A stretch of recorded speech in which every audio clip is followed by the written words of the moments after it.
Hello friends, today we are going to see one more example based on the hydrodynamic journal bed. So for that we are having the data for the example. So let us see. Now the data, if I can see here, the journal diameter that is given, that is 100 mm. Right? So journal diameter, as we all know, that is basically indicated with the help of small d. So it is given in the question, that is 100 mm. After that, one more diameter that is given, that is bearing length. So bearing length, that is small l, that is 50 mm. Then we are having journal speed, that is 1500 rpm. So journal speed, that is n, that is 1500 rpm. Right? So as we all know, we need data in the RPS, so let us convert in the RPS. So I should divide it with the 60. So the answer of the journal speed, so if you can see here, so it is 1500 divided by 60. So the speed that will be there in the RPS. So speed is 25 RPS, right? So that we have already converted, right? Now after that we are having minimum oil film thickness, that is 15 micron. So we all know that is minimum oil film thickness, that is H0. So it is there, that is in the micron. So we can convert in the mm. So 15 into 10 raised to minus 3 mm. So that is the minimum oil film thickness. Then we are having viscosity of lubricant, that is 30 centipoise, right? Viscosity we are indicating with the help of mu. So that is 30 centipoise. So we have to convert it in the Newton second per mm square. So we all know that is 1 centipoise, that is 10 raised to minus 9 Newton second per mm square. So I should write here, that is 10 raised to minus 9 Newton second per mm square. So this is, we can say it's a dynamic viscosity or absolute viscosity. If it is that it's a dynamic viscosity, then your mu will become nu, right? So that difference is necessary to understand. After that, the specific gravity of lubricant, that is given. So it is 860 kg per meter cube, right? So rho, that is 860 kg per meter cube, right? And one more parameter, that is specific heat of lubricant. Try to understand the difference. Huh? Here we have seen the rho, that is basically the specific gravity of lubricant. And if I am talking about the specific heat of lubricant, so that is Cp. So Cp, that is given 2.09 kilojoule per kg into centigrade. So right. So these all data are there. And one more thing that is given in this example, that is bit different compared to the example that we have seen earlier. That is the feet between the journal and the bearing, that is normal running feet, that is H7 E7, right? So here again we are going to see the concept of feet and tolerance in this particular question. So the feet between the journal and bearing, that is given, that is running feet of H7 E7. Let's see how we can deal with this particular data. Now these are the given data, but what we are going to find out here. So based on this data, we are going to calculate load carrying capacity of bearing. So that is our first parameter. So load carrying capacity, that we are indicating with the help of W. So W, that we are going to find out here. So that our first parameter that we are going to find out here. After that, one more parameter it is there. So it is basically the coefficient of friction. So that is small f, right? So small f, that we are going to find out here. After that, one more parameter, that is power loss in the friction. So that we are indicating with the help of PF, or you can even also say that is kilowatt, right? And that is due to the friction. So that is another parameter, right? After that, one more parameter that we are going to find out here, that is total flow rate of the lubricant, right? So as we have seen earlier, total flow rate, that we can indicate with the help of Q. And after that, we are going to find out the side leakage, that we all know side leakage, that is indicating with the help of QS. And last parameter, it is there that we find out earlier also, that is temperature rise. So that is delta T.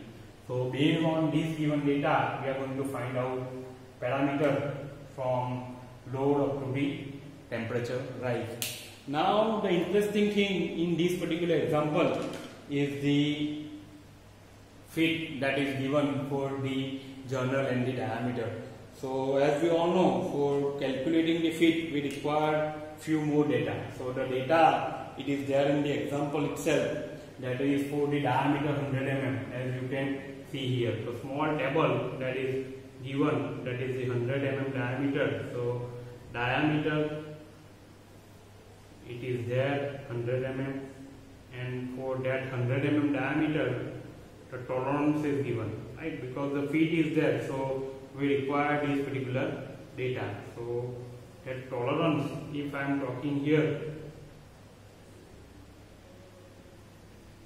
let me write it so you can have the exact idea, right? So H7 and E7 that we have already seen in the given data, right? For H7 and E7, for 100 mm diameter, the tolerance, the positive tolerance is plus 0.035, plus 0.035, that is the positive tolerance. One more positive tolerance, that is 0.00. So this is the positive tolerance, and the negative tolerance, it is also there in the given data itself, that is 0.072 and 0.107. So 0.072 and 0.107. So it is there in the question itself, right? So the tolerance, that is positive and negative, H7 and E7, that is 0.035, that is positive one, and minus 0.072 and minus 107, that is the negative tolerance, right? So now first of all we have to deal with this particular tolerance part, then we can have the final data, right?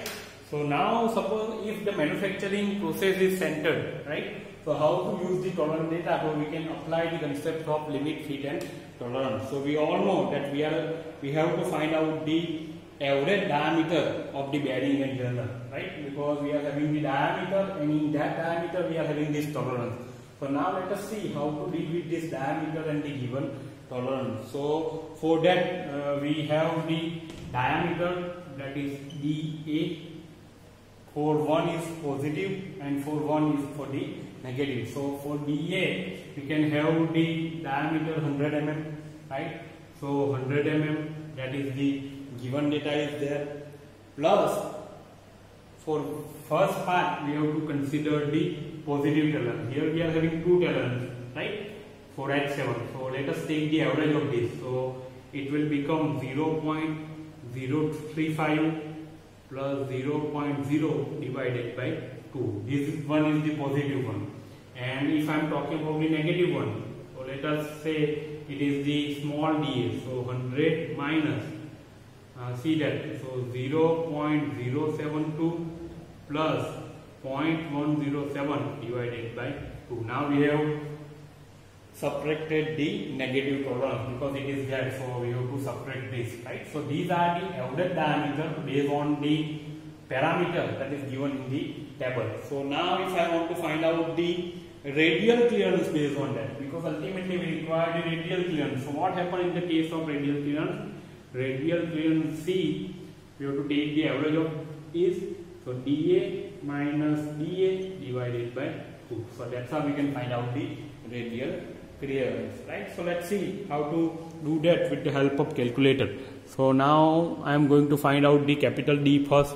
So it is very easy, 0.035 divided by 2 plus 100. So the answer is 100.01, right? So that I should write here, that is 100.0175 mm, right? Let's see the another one, that is small dA. Small dA I can calculate that is 0.072 plus 0.107 divided by 2, right? So it is basically in the minus, so I should multiply it with the minus 1 plus 100, so I can have the answer. So that is 99.910, if you can see here, right? So the answer is 99.9105, right? So this is the answer of capital DA and small dA, and based on that we can have the final answer, that is the radial clearance, because ultimately the radial clearance is important. So let us calculate the small c, that is 100.0175 minus 99.9105 divided by 2, right? So the answer is 0.0535. So that is the answer of radial clearance, that is C equal to 0.0535 mm, right? So it is the important parameter for calculating the further required data for this particular example. So let me write the radial clearance over here, so it is easy to calculate the required data, right?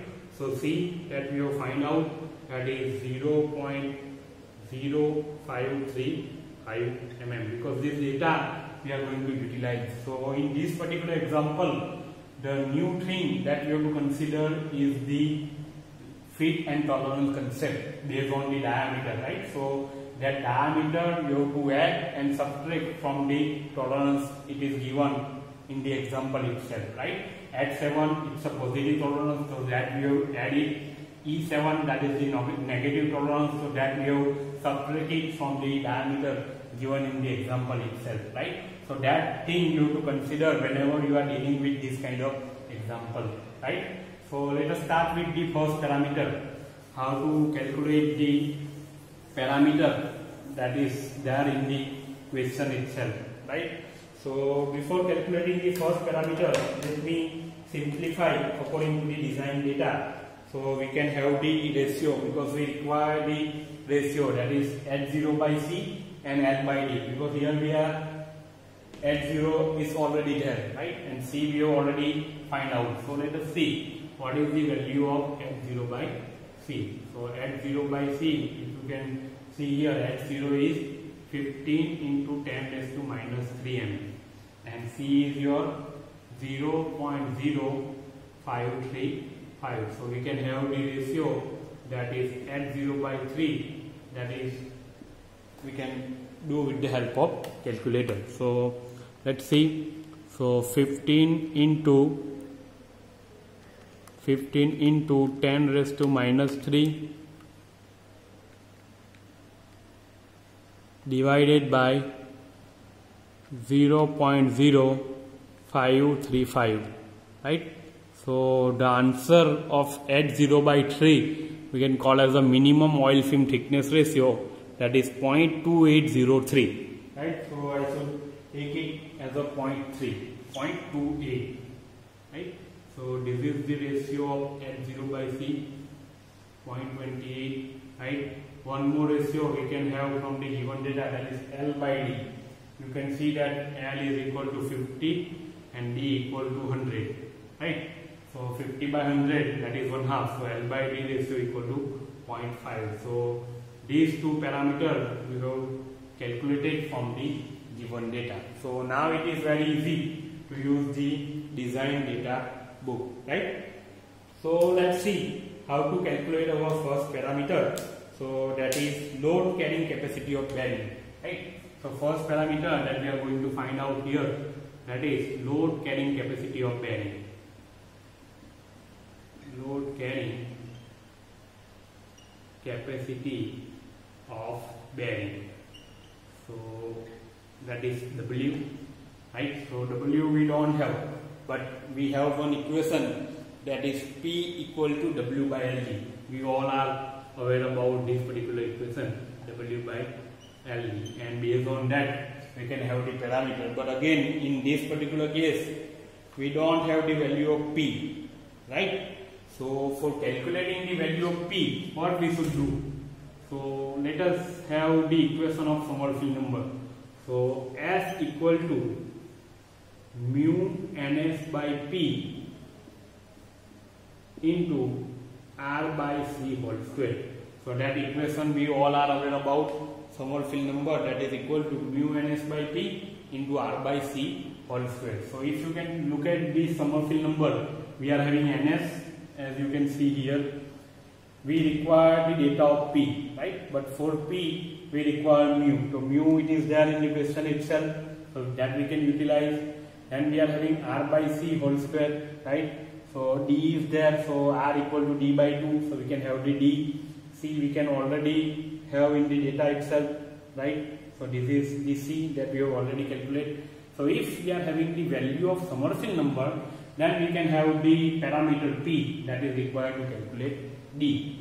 But the question is how to find out the Sommerfeld number, right? So again we have to use the design data book, and for design data book we are having the value that is L by D equal to 0.5 and H0 by C equal to 0.28. So let us see how to use the design data book in this particular case. So let me show the design data book so you can understand how to deal with this particular example, right? So I hope you can see it here. So here we have to see L by D equal to 0.5. So you can see here, right? So for 0.5 we are having the data of H0 by C, that is 0.28. But again, if you can see that we don't have the value of 0.28. So again we have to do the linear interpolation, because the H0 by C value that we have find out, that is 0.28, but that lies in the category of 0.2 and 0.4. So again we have to use this all data so we can have the in between value, right? So linear interpolation concept we are going to apply here, as there is no direct value for 1/2 0.28, right? So let us use the linear interpolation again, right? So for that linear interpolation we require the data, and the data we are having, that is H0 by C. Let me show it over here. H0 by C, that is 0.2, H0 by C that we have already find out, that is 0.28, and H0 by C that is 4.4, right? So all this data we can have from the design data book, right? Because this data it is there in the example itself, right? So let us have the value of Sommerfeld number for this another two parameter. So for H0 by 2 C equal to 0.2, the value of Sommerfeld number from the data book, that is S1 equal to 0.0923, right? So S1 equal to 0.0923, right? Suppose this is 1 and this is 2. So this is S2 and this is S, right? For H0 by C, that is equal to 0.4, we can have the value of Sommerfeld number S2, that is 0.319, right? So we can have this data from the design data book itself, right? We can use the VB Bandari design data book for this, and for H0 by C equal to 0.2 we are having this Sommerfeld number. For H0 by C 0.4 we are having this Sommerfeld number, right? So again we are having 6 total value. Out of these 6 total value we are having only one unknown value. So we can simply apply the linear interpolation. So let us see how to do the linear interpolation. So let me use this space to do the linear interpolation, and it is easy to understand, right? Okay. So let me have this small graphical representation, right? So here we can have the value of H0 by C, and that is there 0.2. Then we are having known value that we will find out 0.28, and another value that is 0.4. So these all are the value of H0 by C, right? And here we are having the Sommerfeld number value, so S, that we are going to represent over here. Right? So let's see how to calculate the required Sommerfeld number for value 0.28. So S, that we are going to find out. Now for 0.2 we are having the Sommerfeld number 0.0923, right? So that is the value of Sommerfeld number. We are having the Sommerfeld number for 0.4, that is 0.319. So again I can write it directly. So this is the value of Sommerfeld number from the design data book, right? So let us apply the linear interpolation, right? So we can apply it over here. Linear interpolation, I hope you are understanding it now, but let me do it once again, right? So what I should do, that S minus 0.0923, right? So let's see how to do the linear interpolation. S minus 0.0923 divided by, so same we can apply on the y-axis also, 0.28 minus 0.2, that is equal to 0.319 minus 0.0923, 0.319 minus 0.0923 divided by 0.4 minus 0.2, right? So that's how we can do the linear interpolation, so we can have the value of Sommerfeld number. So let us see what is the final value of Sommerfeld number, right? So here we are having 0.319 minus let me use this so no misplace in the calculation, 923 divided by 0.2, right? It's 0.4 minus 0.2, so it is 0.2 into 0.28 minus 0.2, right? So we can use it once again in 0.28 minus 0.2, right? So you can see here, now I have to add the value because it is going towards the right side, right? So value I should use here, that is 0.0923, right? So the final answer, that is 0.18298, right? So you can have the value, that is 0.18298. So that is the final answer of Sommerfeld number, 0.18298, right?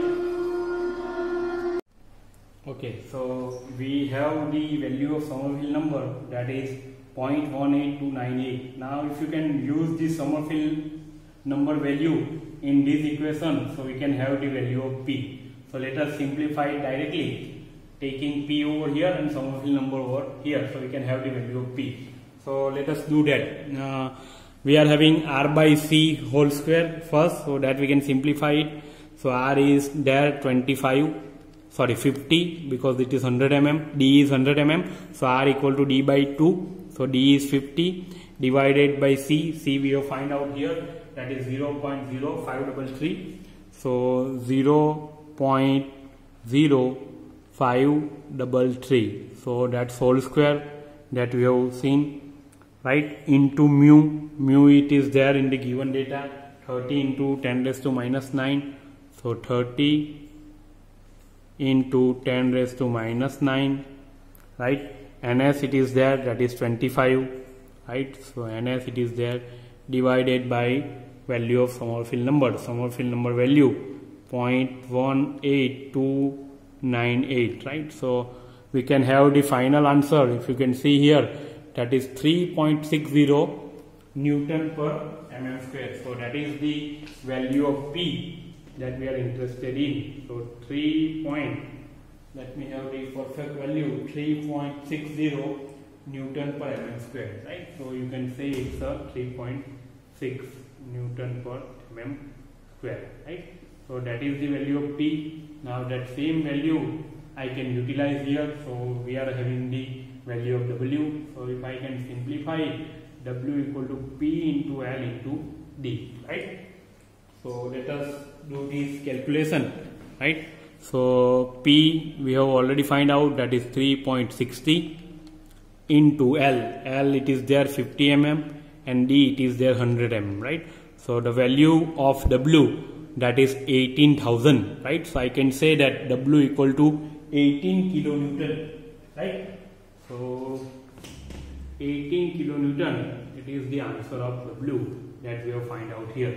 So here we have find out our first parameter, that is the W, right? So that's how we can calculate W. So let us move ahead now, right?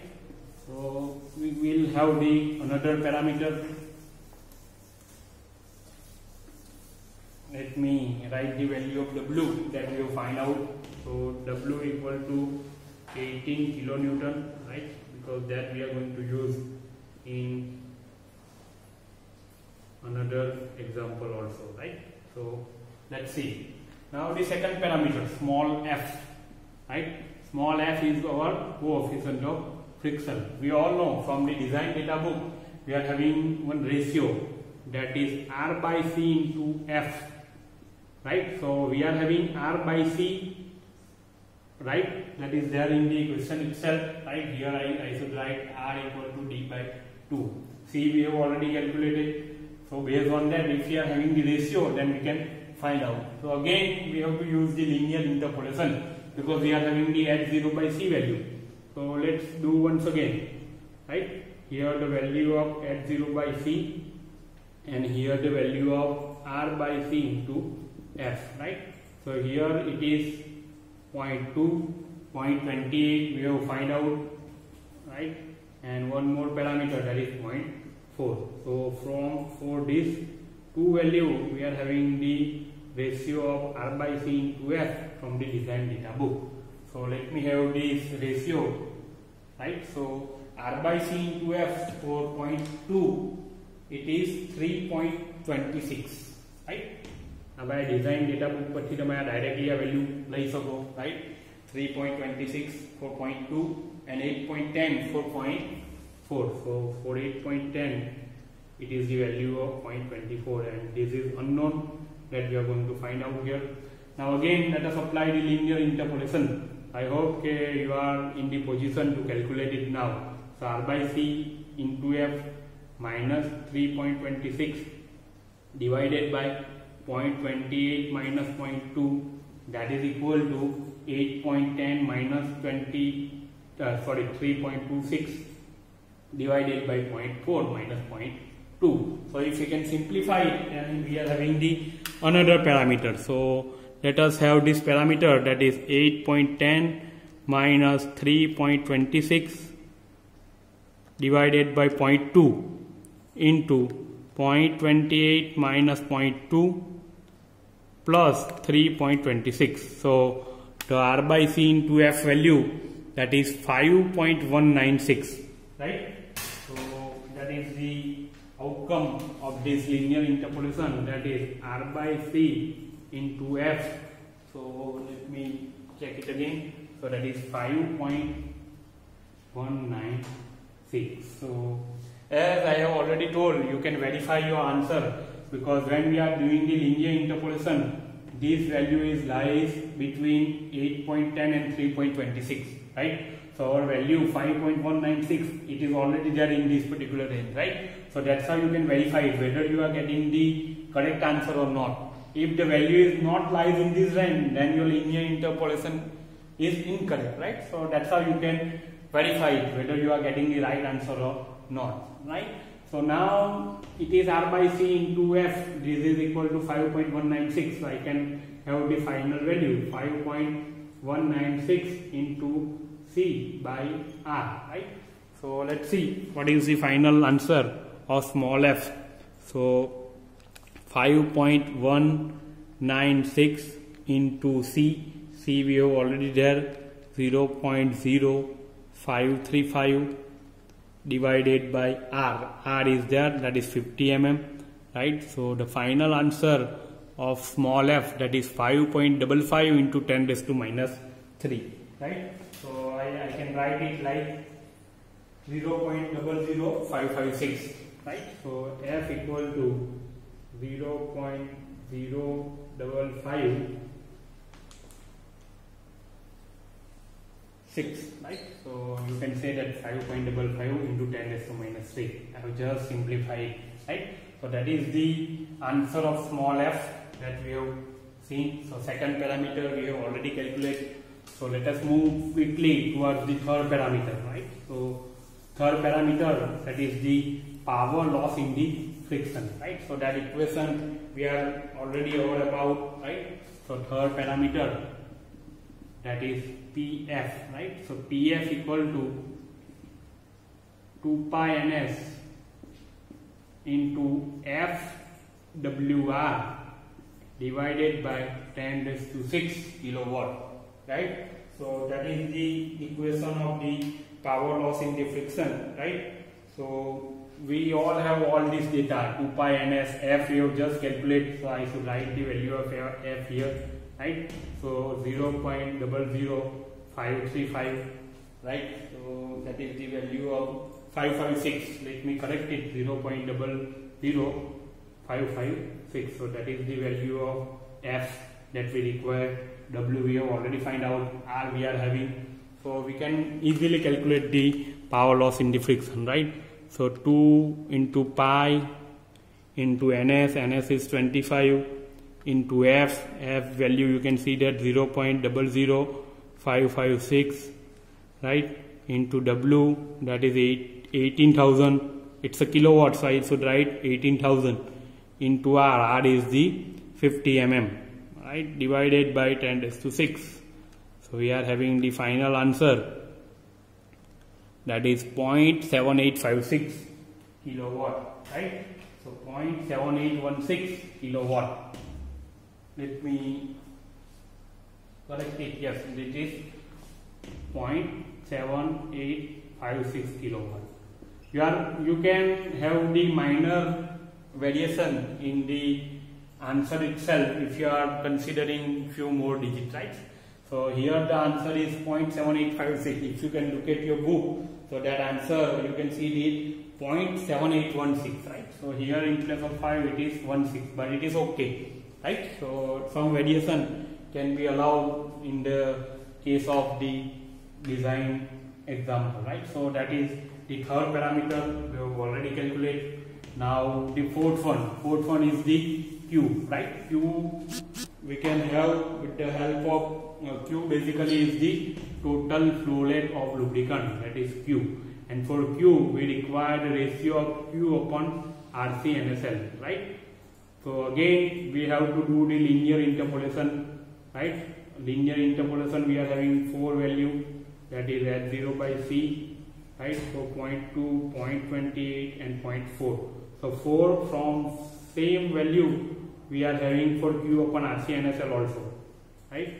So these are the value that I am going to put here, right? So let's see the value Q upon RC NSL.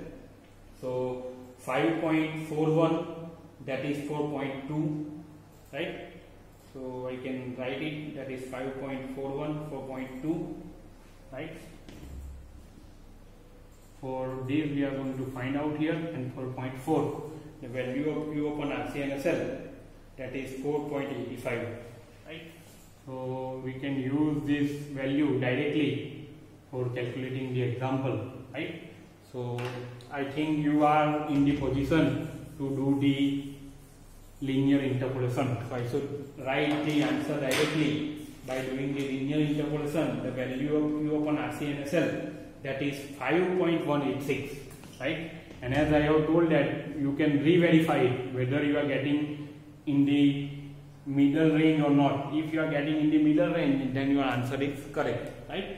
So let us have the value of Q, right? So the Q will become Q equal to 5.186 RC NSL, right? So let's check the data, right? 5.186 into R, that is 50, into C, that is 0.0535, into NS, that is 25, right? And into L is the 50 mm, right? So the answer you can see here 17340.68, right? So 17340 into 0.68 mm cube per second, right? But as we all know, we require dq in liter per minute, right? So let us calculate it. So it is there in the mm cube. So if I am going to convert in meter, so 1 meter that is equal to 1000 mm. So raised to 3 it will become 10 raised to minus 9 meter cube per second, right? Now I want to convert it from meter to liter. So 1 liter that is equal to 1000 meters. So I can say that is 10 raised to 3, that is in liter per second, right? And after that the last conversion, that is per second, I want in the meter. So I just simply have to multiply by with 60. So the answer will become liter per minute, right? So that's how you can convert this mm cube per second into liter per minute. So I should use this value 17340 into 68, right? So let us check what we are getting here, right? So 17340 you can see here into 60, right? So the final answer you can see that, right? So 10 raised to minus 9, here it is your 10 raised to 3, it's my mistake, right? So minus 9 plus 3, so it will become 10 raised to minus 6. I can multiply with the 10 raised to minus 6. So the final answer you can see that it's a 1.040 liter per minute, right? So let me check it. Yes, it's a correct answer, 1.040 liter per minute, right? So Q equal to 1.040 liter per minute. So that is the value of Q that we have already computed. Now the few last data, right? Okay, so this is the value of Q. You can see here 1.040 liter per minute, right? So let us find out the last two parameters quickly, right? Because it is easy to calculate the remaining parameter. One is the side leakage, that is here we have calculated Q. Now it's QS, right? QS, we can have the ratio QS by Q from the design data book directly by doing the linear interpolation. So I should write the value of QS by Q from the linear interpolation, that is 0.8164, right? By doing the linear interpolation, I am not going to do the linear interpolation once again, right? By linear interpolation, the QS by Q is this. Now let us simplify. QS equal to Q into 0.8164, right? Q we have already find out, so let us have the final answer, right? So 1.040 into 0.8164. So QS value you can see here 0.8490 liter per minute, right? Unit will remain the same. So that is the answer of QS. It is easier to calculate. And the final one we can call as a delta T, right? Again it's a, we have to use the direct mathematics equation, right? Here the assumption is not given, so we have to assume that is heat generated, that is equal to heat carried away. So Hg equal to Hd, heat generated Hc, right? So we have the equation, that is Pf, that is equal to rho QCP delta T, rho QCP delta T in bracket 1 minus 1/2 QS by Q divided by 10 raised to 9, right? So that is the final equation after considering the effect Hg equal to Hc. Now if you can look at this all data, we have already calculated Pf, rho Q, right? So rho it is there in the question itself. Q we have calculated here, if you can see here. Cp it is already there. Answer of delta T from this simplification is 42.37, right? We all have this value, so that is 42.37 degrees centigrade, right? So that's how you can calculate this particular example. I hope you understand it, how you calculate all these parameters. It's a simple example, only you do consider the tolerance effect, that is a new thing only, otherwise all things will remain the same. So thank you.